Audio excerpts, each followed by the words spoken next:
Good morning, family and friends. I come to you from my basement office during this coronavirus lockdown. As I promised, I'm going to be doing some daily vlogs or video blogs during this time. And our first scripture reading comes from 2nd John chapter 1, verses 1 through 13. But before I get to that, I want to share with you that, my wife made this beautiful chunky soup for me, and I just love this soup. It's got rice, celery, corn, carrots, a bunch of different seasonings, a bunch of different broth, and it's just really, really good.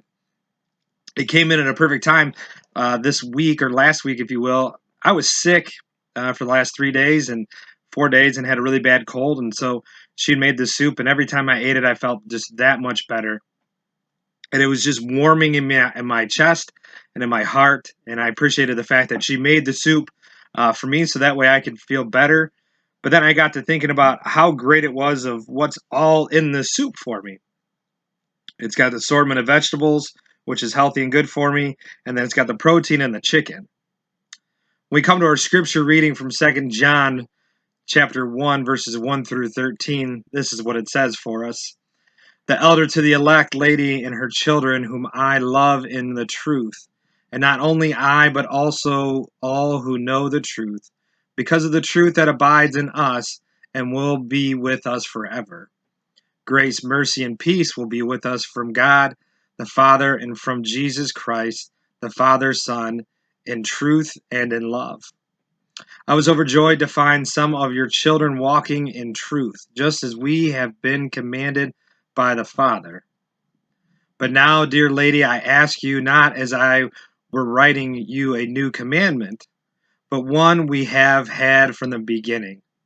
Let us love one another, and this love that we walk according to his commandments. This is the commandment just as you have heard it from the beginning, and you must walk in it. Many deceivers have gone out into the world, those who do not confess that Jesus Christ has come in the flesh, and such person is the deceiver and the Antichrist.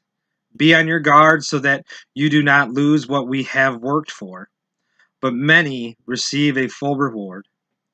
Everyone who does not abide in the teaching of Christ but goes beyond it does not have God. Whoever abides in the teaching has both the Father and the Son. Do not receive into your house or welcome anyone who comes to you and does not bring this teaching. For to welcome is to participate the evil deeds of such person. Although I have much to write to you, I would rather not use paper and ink, and instead I hope to come to you and talk with you face to face, so that our joy may be complete. The children of your elect sister send you their greetings. I want to pull out a couple key points here from this scripture. There's two parts that happen in verse 4 through 6. Verse 4 starts with that I was overjoyed to find some of your children walking in the truth, just as I have been commanded by the Father. Verse 5, but now, dear lady, I ask you not as though I was writing you a new commandment, but one we have had from the beginning.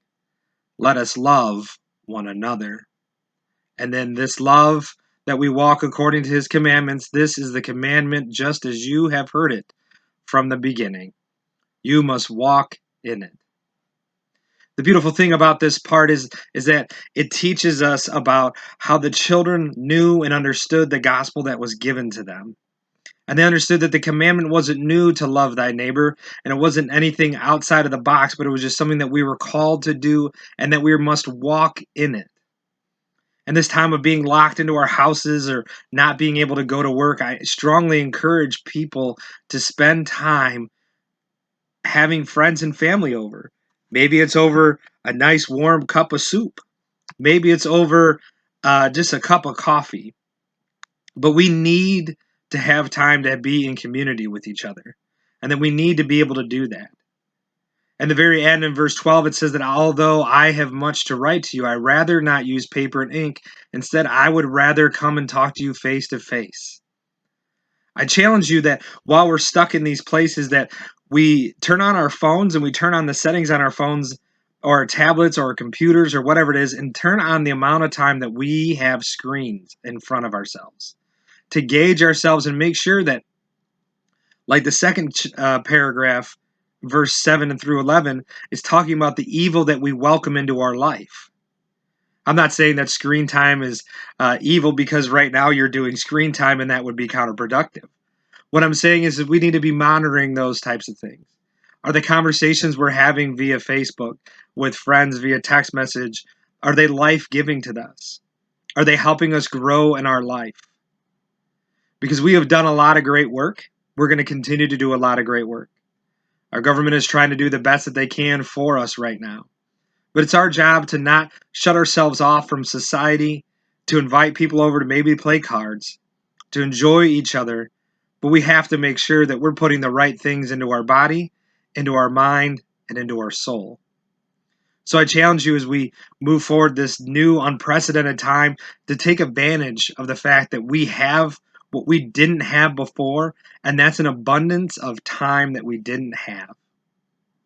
I challenge you to really think about how can I use this time to better myself, to better others, and to better my relationship with God.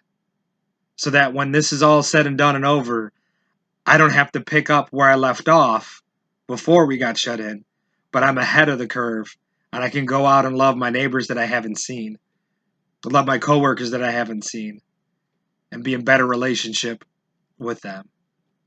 Family, I encourage you to continue to get through all the readings that we have together.